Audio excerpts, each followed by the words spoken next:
Bonjour à toi qui me regarde, j'espère que tu vas bien, j'espère que tu prends soin de toi parce que c'est hyper intéressant de prendre soin de soi. Bienvenue dans cette toute nouvelle vidéo. Alors, comme on peut le constater, aujourd'hui je suis au top dans ma forme parce qu'aujourd'hui évidemment c'est dimanche, donc je suis à la maison, je ne pars nulle part, je suis en pleine forme. Alors, je suis Mohamed Diagana, je suis étudiant Data Scientist et Analytics, c'est-à-dire la science et l'analyse des données informatiques pour mes frères francophones qui ont un peu de problème avec les notions anglaises.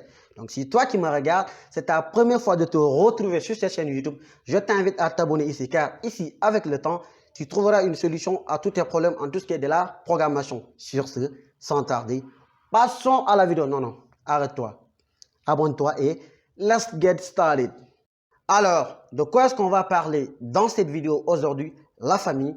Aujourd'hui, nous allons parler de ce qu'on appelle les instructions. Certains les appellent les clauses. Oui, donc, ne soyez pas surpris. Certains vont les appeler les clauses, d'autres les appellent les instructions. Mais ça revient à la même chose. Les instructions, c'est quoi? Si vous vous rappelez très bien, dans la vidéo précédente, on avait vu ce qu'on appelle les boucles. Aujourd'hui, nous allons approfondir un peu et on va voir ce qu'on appelle les instructions. Comme vous le savez très bien, moi je ne fais pas les vidéos par hasard. C'est-à-dire, moi je fais des vidéos de telle sorte que chaque vidéo ne soit quoi un approfondissement de la vidéo précédente. Donc j'ai fait les boucles parce que je savais qu'on ne peut pas voir les instructions ou bien les clauses sans savoir ce qu'on appelle les boucles. Donc on a fait les boucles dans la vidéo précédente. Donc si toi qui me regardes, tu n'as pas encore regardé les boucles, la vidéo sur les boucles, tu n'as qu'à cliquer ici. Je vais afficher ici la vidéo, tu peux aller la checker, d'accord? Maintenant, comme d'habitude, moi je vous explique d'abord c'est quoi les instructions. Je vous explique dans la vie courante avant de passer à la pratique. Parce que je sais que juste là, c'est un peu théorique. Mais on va passer à la pratique. Ne vous en faites pas. Sur ce, à la pratique. Alors, la famille, pourquoi les instructions aujourd'hui dans cette vidéo? Tout simplement, comme je l'ai dit dans la vidéo précédente, on a vu les boucles. Imaginons encore, je vais vous donner un exemple. Si on vous demande d'afficher toutes les valeurs entières entre 1 et 10, là, c'est facile. Vous pouvez rapidement utiliser ce qu'on appelle la boucle for. Parce que dans ce cas, vous connaissez la fourchette de valeurs, vous connaissez le nombre de répétitions. On vous demande d'afficher les valeurs entières entre 1 et 10. Vous pouvez rapidement utiliser la boucle for pour afficher 1, 2, 3, 4, 5, 6, 7, 8 et 9. Parce que n'oubliez pas que la boucle for, on va utiliser la fonction range. On a dit que range ne va jamais afficher la borne supérieure, mais ça va s'arrêter à la borne supérieure moins 1. Donc, ne vous en faites pas, ça on l'a déjà vu. Mais imaginez si on vous dit maintenant d'afficher les mêmes valeurs entre 1 et 10. Mais on vous dit que sans afficher la valeur 5. On vous demande d'afficher toutes les valeurs entières entre 1 et 10. Mais sans afficher la valeur 5. Dans ce cas, ça devient un peu compliqué. Normalement, vous devez afficher 1, 2, 3, 4, 6. Donc, on doit omettre la valeur 5. Qu'est-ce qui nous permet de faire ça? Ce sont les instructions qui nous permettent de le faire. Surtout ce qu'on appelle l'instruction break. On a l'instruction break en anglais qui veut dire arrête-toi ici. Et l'instruction continue comme en français qui veut dire continuer. Donc c'est ça qu'on va voir à la pratique. Donc on va passer rapidement à Sublime Text. Parce que tout simplement l'interface de Python Adel est un peu blanche. C'est une interface un peu blanche. Donc moi je préfère Sublime Text parce que Sublime Text, regardez, l'interface elle est un peu noire. Donc ça, même dans les heures tardives de la nuit, je peux travailler avec ça sans avoir des problèmes des yeux. Ok? Donc sur ce, à la pratique. Alors, dans ce cas, rapidement, la famille, comme on est sur Sublime Text, on va rapidement commencer. Donc, la première chose qu'on va faire un petit résumé de la vidéo précédente. C'est-à-dire, on va afficher toutes les valeurs entières entre 1 et 10. Là, on peut utiliser toutes les trois formes de la fonction range. On avait dit que la première forme, c'était quoi? On met range et on met n. N qui veut dire que, c'est-à-dire, on met un nombre. N, c'est juste en digital. Donc, si on met range 10, donc c'est de 0 jusqu'à n-1. 10 moins 1, ça sera 9. On avait dit que la deuxième forme, c'était quoi? Qu'on va faire, on va mettre un début, une fin. C'est-à-dire si on met range 1, 10, donc on va partir de 1 jusqu'à 10 moins 1. Donc on va partir de 1 jusqu'à 9. On avait dit que la troisième forme de la fonction range, c'est quoi? On va donner un début, une fin et un pas. Donc si on dit range 1, 10,1, cela veut dire qu'on va partir de 1 à 10 moins 1 et on va faire un pas de 1. Donc on va partir de 1, 2, 3, 4, 5, 6, 7, 8 et 9. Ça, on va faire ça. C'est juste voilà, pour vous donner une idée de ce qu'on a fait la vidéo précédente. Parce que cette vidéo, comme je l'ai dit, c'est juste un approfondissement de ce qu'on a vu. Des boucles, d'accord? Par exemple, on met quoi? On met for i, par exemple, in range. On va prendre, par exemple, la première forme, on va juste mettre 10. D'accord? Qu'est-ce qu'on fait? On va printer, d'accord? On va printer i. Vous allez voir ce qui va se passer. Alors, ça, vous le savez déjà. Si on met for i c'est juste une variable. Comme on est en Python, on a dit qu'en Python, quoi, la déclaration n'est pas obligatoire. Si c'était en langage C, là, on était obligé de déclarer. Mais ici, comme on est en Python, on a dit quoi, la déclaration n'est pas obligatoire. Donc, on peut rapidement utiliser i même sans l'avoir déclaré. Ça veut dire quoi? Pour toute valeur de i, dans la fourchette de valeur 10, cela veut dire la fourchette de valeur ici, si on met rang 10, on a dit que ça va afficher de 0 jusqu'à 10 moins 1, de 0 jusqu'à 9. Donc, il va prendre toutes ces valeurs-là. 1, 2, 3, 4, 5, 6, 7, 8, 9. Et on lui dit quoi? À chaque fois que i va prendre une valeur, print i, tu affiches la valeur de i. Ça, si on fait ça, vous allez voir qu'on va partir de 0 jusqu'à 9.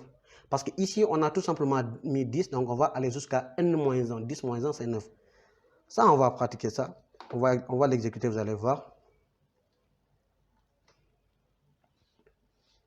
On va l'exécuter. Vous voyez, on est parti de 0, 1, 2, 3, 4, 5, 6, 7, 8 et 9. Pourquoi pas jusqu'à 10?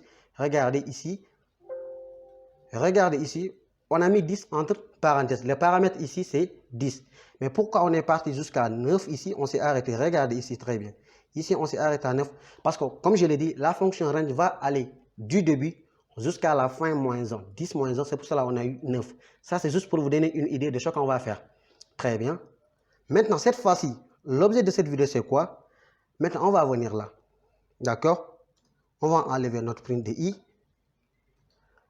On va dire maintenant, pour toute valeur de i allant de 0 à 9, qu'est-ce que tu fais? On va mettre un if. If maintenant quoi? If i égale à 5. On met quoi? On met quoi? On va mettre cette fois-ci. Qu'est-ce qu'on fait? On va mettre continue. D'accord? On va mettre continue. Continue, c'est avec, comme on est en anglais, d'accord? Et si on vient là, on va printer i. Alors, avant de mettre le if là, on a dit quoi? On a vu que toutes les valeurs qui étaient affichées étaient de 0 jusqu'à 9. Maintenant, on va poser une condition. On va dire quoi? If, attention, on a dit que si on a une condition, on met 2 égales. Cela veut dire que si i est exactement égal à 5. Si vous dites i égale à 5, c'est ce qu'on appelle une affectation. Vous avez donné la valeur 5 à la variable i. Mais si on a une condition, si on veut vraiment tester la valeur, là, on met 2 égalités. D'accord? Maintenant, ici, on veut dire quoi? Tu m'affiches toutes les valeurs de 0 à 10 moins 1, donc de 0 à 9. Mais dès que i est égal à 5, continue veut dire quoi? Tu ne fais rien. Ça veut dire que i va faire une itération 0, 1, 2. Parce qu'on avait dit quoi? On avait dit que les boucles vont nous aider de répéter une chose. Donc, il va répéter, mais il va prendre à chaque fois, à chaque itération, il va prendre une nouvelle valeur. Maintenant, dès que i va arriver à 5, on lui dit quoi? Continue, tu ne fais rien. D'accord? Si on exécute ça, vous allez voir qu'on aura les valeurs. Quoi? On aura les valeurs 0, 1, 2, 3, 4, 6, 7, 8, 9. Dans ce cas, la valeur 5 sera omise. On colle, on enregistre, on exécute. Regardez ce qui se passe. On a 0, 1, 2, 3, 4, 4. Mais regardez, on est parti à 6, 7, 8, 9. Pourquoi la valeur 5 n'est pas affichée? Parce que tout simplement, ici, on a dit que... Excusez-moi. Ici, on a tout simplement dit que dès que i maintenant est égal à 5, ça est là. Continue vous dit que tu ne fais rien. D'accord? C'est ça même qui fait la spécificité de ce qu'on appelle de non-suition continue. Excusez-moi. Continue ne sort pas de la boucle. Continue va rester dans la boucle. Mais continue va uniquement et tout simplement omettre l'itération en question. Dès que i va prendre la valeur 5, continue va dire que tu ne fais rien. Donc, il va passer de 4. Dès qu'il est arrivé à 5, tu ne fais rien. Il va passer à 6. D'accord? On va ajouter, si on veut encore, on peut ajouter une autre condition. On va dire encore if. Cette fois-ci, on va dire i égale à, on va dire 8. D'accord? On vient là, on met continue encore. Cela veut dire quoi? Dès que i égale à 5, tu continues, tu ne fais rien. Dès que i égale à 8, continue, tu ne fais rien. Cela veut dire qu'on aura les valeurs 0, 1, 2, 3, 4, 6, 7, 9. Donc, on va omettre les valeurs 5 et 8. On va exécuter ça, vous allez voir. On ferme l'onglet d'exécution. On va exécuter. Vous allez voir ce qui va se passer. Regardez les valeurs. On a 0, 1, 2, 3, 4. On a omis 5. Regardez, on est venu à 6, 7. On a omis 8 encore. On est allé à 9. Pourquoi? Parce que regardez ici. Tout simplement, regardez ce qui se passe. Parce qu'ici, on a dit, si i égale à 5, continue. Moi, c'est le continu là qui m'intéresse. Le continu ne sort pas dans la boucle. Dans la boucle courante, ça ne va pas sortir. C'est ça même qui fait la différence. Vous allez voir, quand on va voir break, break va faire le contraire. Break, lui, il va sortir de la boucle. Contrairement à break, continu ne sort pas de la boucle courante. J'insiste sur le mot courant. Parce que vous pouvez tomber sur un programme où il y a ce qu'on appelle des boucles imbriquées. On va parler de boucle grand-mère, de boucle mère et de boucle fille. Mais on n'est pas encore aux boucles imbriquées. C'est un peu avancé, c'est un peu compliqué. C'est-à-dire, vous pouvez voir, dès qu'on utilise un seul break, on va sortir de la boucle courante. On ne sort pas de toutes les boucles, mais de la boucle dans laquelle se trouve le break. Mais le continu, lui, il ne sort pas de la boucle courante. Il reste dans la boucle. Il va tout simplement et uniquement omettre l'itération en question. Cela veut dire quoi? Tu m'affiches toutes les valeurs de 0 à 9, mais dès que i égale à 5 d'abord, continue veut dire que tu ne fais rien. Raison pour laquelle la valeur 5 n'a pas été affichée. Ici aussi, on lui a dit if i égale à 8, cela veut dire quoi? Si maintenant i va revenir à la valeur 8, c'est-à-dire dès qu'il va prendre la valeur 8, continue veut dire que tu ne fais rien. Parce qu'il faut savoir que ici, i est une variable. Ça veut dire qu'au niveau de la mémoire RAM de la machine, i sera stocké là-bas. D'accord? Dès que i va commencer à 0, on va afficher i ici. D'accord? I va venir à 2, on va afficher. I va venir à 3, à 4. Dès qu'il vient à 5, on a dit que, attention maintenant, si i prend 5, continue, tu ne fais rien. S'il vous plaît, ça concerne la boucle courante. S'il y a des boucles imbriquées, s'il y a un continu ou un break, le break ou le continu ne concerne que la boucle dans laquelle il se trouve. S'il y a une boucle mère ou bien une boucle grand-mère, c'est tout simplement la boucle dans laquelle se trouve le break ou bien le continu. Donc, si vous voyez un break ou bien un continu dans une boucle, ça c'est que c'est cette boucle seulement qui est concernée. C'est pour ça que j'insiste sur le mot courant. Ça n'affecte que la boucle courante. Ici, si vous regardez très bien, on n'est pas sorti de la boucle. Non, non, non, non, non. On continue les autres valeurs, on va tout simplement omettre l'itération en question. Vous allez voir, quand on va voir le break, lui, qu'est-ce qu'il fait? Lui, il arrête même le processus, il arrête même l'exécution, les autres itérations. À la place de continue, si on avait mis ici break, vous allez voir que toutes les valeurs restantes ne seront pas affichées. Mais contrairement à continue, lui, il reste dans la boucle. J'insiste. Dans quelle boucle? Dans la boucle courante. Donc, que vous ayez une seule boucle, que vous ayez des boucles imbriquées, le continu et les breaks, on les appelle des instructions, ne sortent pas de toutes les boucles, mais ils sortent de la boucle courante, de la boucle dans laquelle ils se trouvent. S'il vous plaît, j'insiste sur le mot courant. Parce que je sais qu'en Python, vous allez tomber sur beaucoup de programmes qui auront des boucles imbriquées. Dès que vous voyez break, dès qu'il y a un seul break ou bien il y a un seul continu, ça ne concerne que ces boucles-là. S'il y a une boucle mère ou bien une boucle grand-mère, non. Pour sortir de la boucle mère, on va utiliser un autre continu ou bien un autre break. Retenez ça. Continu ne sort pas de la boucle. Raison pour laquelle quand on a exécuté, regardez, on n'est pas sorti de la boucle. On est venu à 3, 4, comme on devait omettre la valeur 5, on n'est pas sorti, on est continué. On a juste omis la valeur 5. 6, 7, comme on veut omettre la valeur 8, on a omis 8, on est venu à 9. Parce que tout simplement, ici, on a tout simplement dit qu'on va omettre la valeur 5 et la valeur 8. On peut encore changer ces valeurs-là. Par exemple, à la place de 5, on peut mettre tout simplement 3. Ici, on met par exemple 6. Cette fois-ci, vous allez voir qu'on va omettre quelle valeur? On va omettre les valeurs 3 et 6. Simple. On va enregistrer, on va exécuter. Vous allez voir ce qui va se passer. Regardez, on est parti de 0, 1.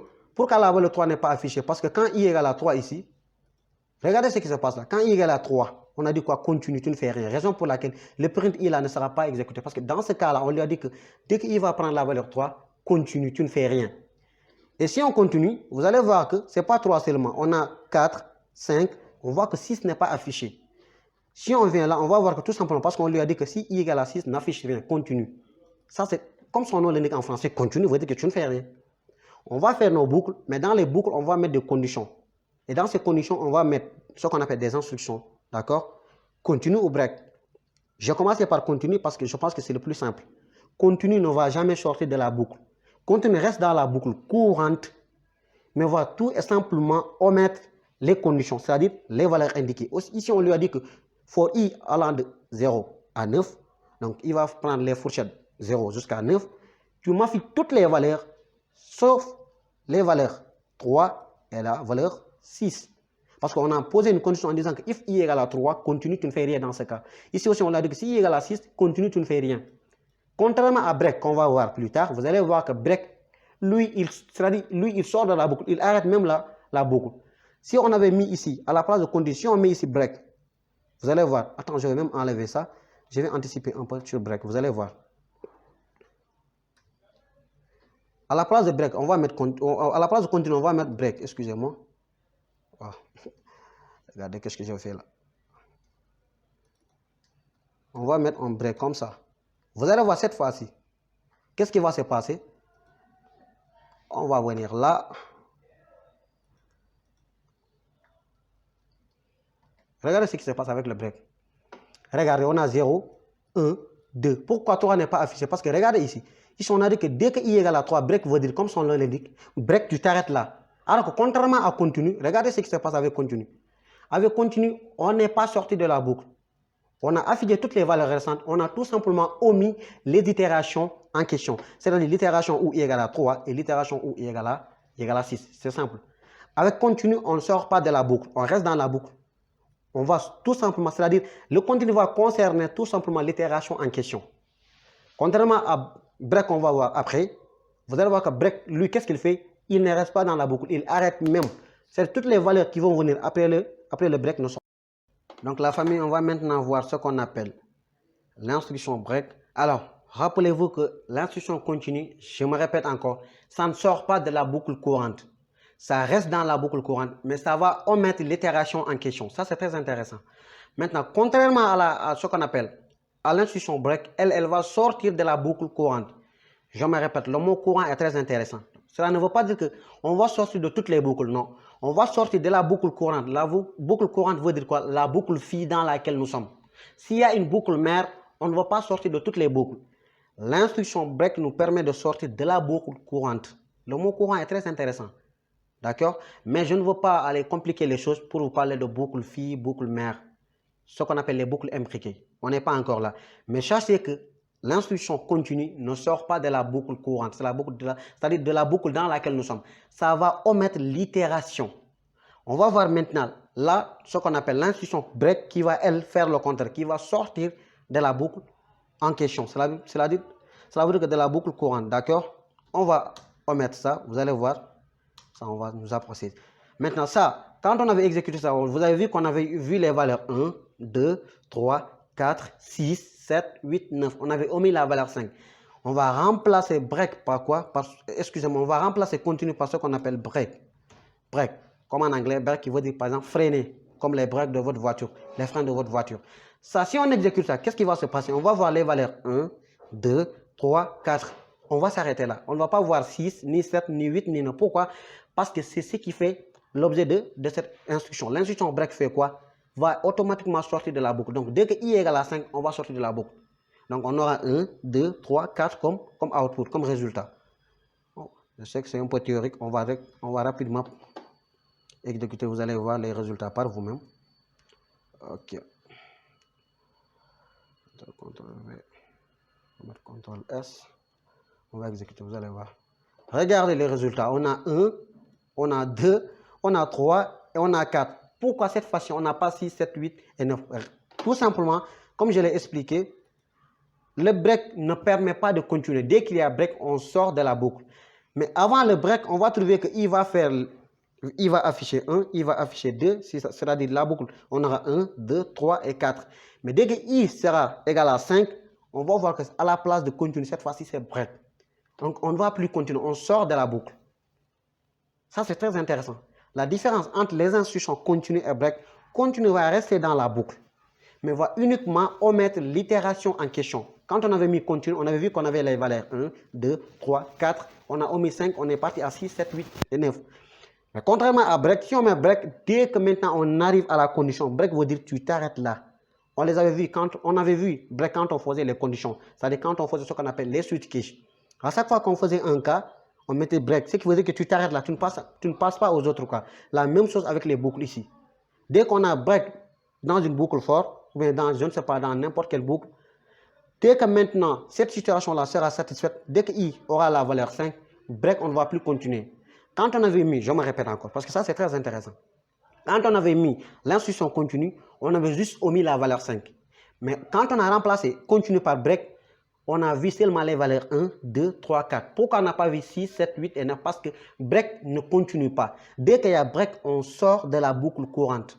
Le mot courant est encore très intéressant. Je répète ça tout le temps. On ne sort pas de toutes les boucles. On ne sort pas dans toutes les boucles. On sort de la boucle dans laquelle nous nous retrouvons. C'est-à-dire de la boucle phi. S'il y a une boucle mère, cette break-là ne nous permet pas de sortir de la boucle mère. Non, non, non. Uniquement la boucle dans laquelle nous sommes. Mais je ne veux pas parler de boucle imbriquée ici pour compliquer les choses. D'accord?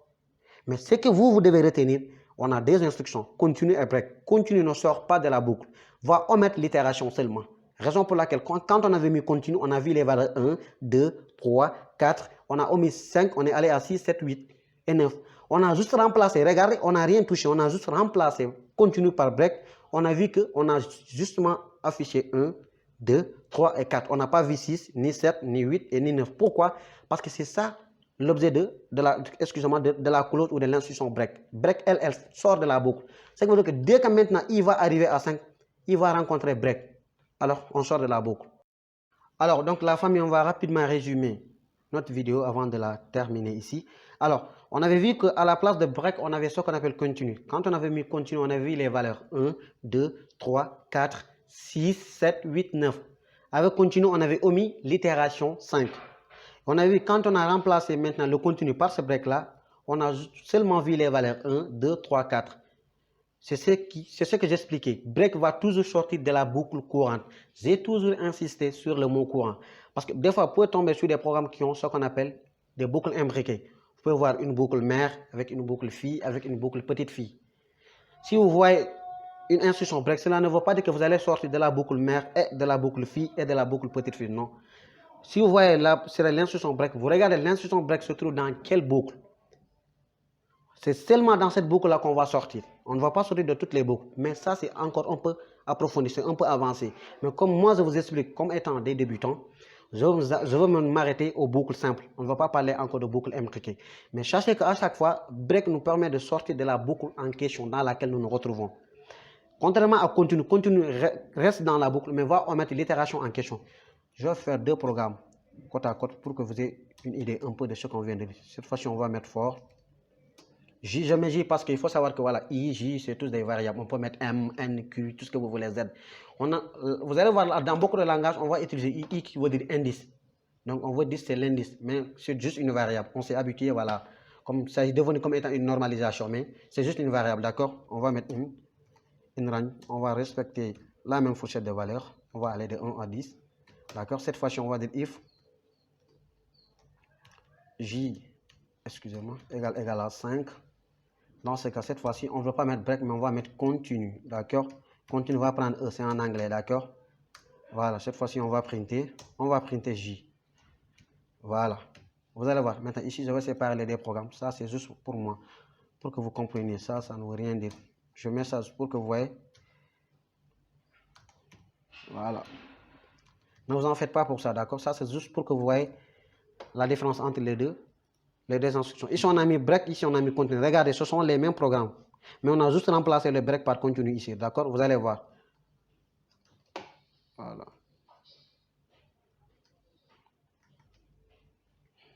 Regardez ce qui se passe. Regardez, avec break, on s'est arrêté à 4. On est parti de 1, 2, 3 et 4. Et avec continue, regardez, on est parti de 1, 2, 3, 4 à 6. On a omis 5. On est allé à 7, 8, 9. C'est ça que j'expliquais tout de suite là. Regardez les deux programmes, c'est la même chose. On a juste changé, on a remplacé break par continue. Avec break, on ne continue pas. On sort immédiatement de la boucle courante. Dès que maintenant, I va prendre la valeur 5, le programme va dire que vous avez dit que dès que I a la valeur 5, break, vous m'avez demandé de sortir. Donc, je ne veux plus afficher la suite. C'est-à-dire, vous n'allez pas voir 6, 7, 8 et 9. Raison pour laquelle, quand on a exécuté avec break, on n'a pas vu la suite. Regardez, on s'est arrêté à 4. On n'a pas vu 6, ni 7, ni 8 et ni 9. Parce que break sort automatiquement de la boucle. Contrairement à continue, continue, lui, il ne sort pas de la boucle courante. Il reste dans la boucle, mais il va juste omettre l'itération en question. Donc, il va omettre I dès que I est égal à 5. Donc, I va prendre la valeur 1. 1 sera affiché 2, 3. Mais dès que I va maintenant prendre la valeur 5, le programme va voir qu'on lui a demandé de continuer, de ne rien faire. Donc, c'est pour ça qu'on est parti de 1, 2, 3, 4, 6, 7, 8, 9. Et contrairement à break, on a vu 1, 2, 3, 4. Donc, c'est ça qui fait la fin de cette vidéo. Si tu as aimé cette vidéo, tu me laisses un pouce bleu. Donc, tu partages et tu t'abonnes. Maintenant, je pense qu'on est beaucoup plus armé pour attaquer ce qu'on appelle les structures de données. Bon, on a vu les variables, on a vu comment afficher une variable, on a vu les conditions, on a vu les switch cache, on a vu les boucles. Maintenant, aujourd'hui, on a vu ce qu'on appelle les instructions. Donc, je pense qu'on est maintenant bien armé pour attaquer ce qu'on appelle la partie presque la plus importante des débutants en Python, c'est les structures de données, ce qu'on appelle les listes, les tuples, les dictionnaires et les sets. Vous allez voir ça, c'est beaucoup plus facile. Donc, c'est juste voilà, des variables dans lesquelles on va stocker encore d'autres variables. C'est aussi simple. Le tableau sera une variable. Dans le tableau, on va encore stocker d'autres variables. Mais c'est vraiment simple. Si vous avez compris tout ce qu'on a fait jusqu'à là,